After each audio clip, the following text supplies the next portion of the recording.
পানি আসছিল, তখন আমরা নদীর কাছারে বসেছিলাম। বসা অবস্থায় দেখি নদীতে একটা গাছ, অনেক বড় গাছ আসছিল। গাছটাতে যে গিয়ে সাঁতার দিয়ে উঠে বসি। ওঠার পরে সাইডে আমার দুই ভাই, বড় ভাই ছিল। আমি ওনাদেরকেও আমার সাথে নেই। নেওয়ার পরে আমরা বেশ কিছু দূর পিছনে যাওয়ার পরে দেখি আপনার একটা পানির পাক সৃষ্টি হয়েছে। পাকের ভিতরে আমরা পরে প্রায় অনেকক্ষণ ঘুরপাক খাচ্ছিলাম। খাওয়ার পরে গাছটা পানির নিচে চলে যায়। যাওয়ার পরে ভিতরে একেবারেই অন্ধকার, অন্ধকার আর অন্ধকার। আমরা তখন বুঝতে পারছিলাম না এখন কি করব। কিন্তু তখনই সেই ছোট্টবেলা বা বড় ভাইদের কাছে শুনেছিলাম পানিতে পড়লে গাছ ছাড়া যায় না। তো আমরা গাছটা শক্ত করে সবাই আঁকড়ে ধরে রাখছিলাম। রাখার প্রায় 30 থেকে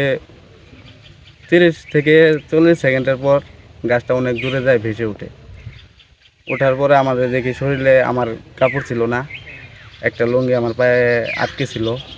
ওইটা নিয়েই কোনো মতে গাছের উপরে উঠে বসে লুঙ্গিটা পরিয়ার পরে আমি কাছারে চলে আসি। আল্লাহ তাআলা হয়তো আমার হায়াত রাখছে বিদায় বেঁচে আছি। এই মহারশী নদীতে অনেক পরিমাণে পাহাড়ি ঢলে পানি এসেছিল। গাছ ধরতে গিয়ে ঝিনাইগাতিতে একজন মারা গেছে, সেভাবে আমিও একটা গাছ ধরতে গিয়েছিলাম। যাওয়ার পরে অনেক পরিমাণে পানি ছিল, পানিতে গাছটা অনেক ঢেউ খাচ্ছিল। তারপর গাছের সাথে আমরাও 3 জন ছিলাম, 3জন একেবারে তলিয়ে গেলাম। কেউ গাছ ছাড়েনি, মানে সবাই একসঙ্গে গাছটা ধরে রাখছিলাম বিদায় আল্লাহ তাআলা হায়াত রাখছে, আজ বেঁচে আছি। সালাম আলাইকুম। আজ যুক্ত হয়েছি ঝিনাইগাতি মহারশী নদীর সন্ধ্যাগোড়া এলাকায়।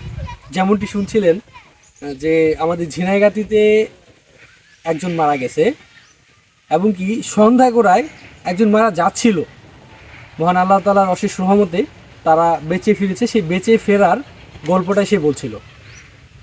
কেমনটা হয় এই যে নদী, মহারশী নদী, এখানে এটা আমাদের ঝিনাইগাতি উপজেলার সুফল বয়ে আনে। এই নদীর পলি যেখানে পড়ে সেখানে উর্বরতা সৃষ্টি করে। আবার এই নদী অনেক জীবন কেড়ে নিয়েছে।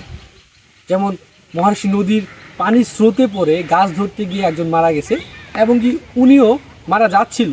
সেদিন যদি সে বুদ্ধি করে গাছটাকে আঁকড়ায় না ধরতো তাহলে হয়তো বা সেও সেদিন পানির চাপে ঘূর্ণনে পানির নিচে চলে যেত, হয়তো বা তাকে আর খুঁজে পাওয়া যেত না। তার পরনে কিছু ছিল না, লুঙ্গি ছিল না, পরনে গেঞ্জি ছিল না, কিচ্ছু ছিল না। সব কিছু কিন্তু পানির যে চাপ, পানির যে ঘূর্ণায়মান অবস্থা, সেখান থেকে কিন্তু সব খুলে গেছিলো। সে যদি গাছটাকে আঁকড়ায় না ধরতো তাহলে হয়তো বা তার জীবন নিয়ে ফেরা হতো না। আল্লাহ তাআলা তার হায়াত রেখেছে, এই জন্য সে ফিরে আসছিল। এমন গল্প সাজানো গল্প না, একদম বাস্তব। এই নদী যেমন সুফল বয়ে আনে, আমি বলছিলাম, তেমন জীবনটাকেও কেড়ে নেয়। তো গাছ ধরার যে অভিজ্ঞতা, আপনার এই অভিজ্ঞতা থেকে আপনি কি মেসেজ দিতে চান? যে এই নদীতে পাহাড়ি ঢল আসলে আপনার কাছে কি মনে হয় এভাবে গাছ ধরা কি ঠিক? না, আমরা সাধারণ অল্প কিছু করার জন্য আমাদের জীবনকে এভাবে বিপন্ন করতে পারি না। হ্যাঁ, উনি একটা কথা বলছিলেন যে অল্প কিছু খড়ির জন্য জীবনকে হুমকির মুখে ফেলাটা বোকামি।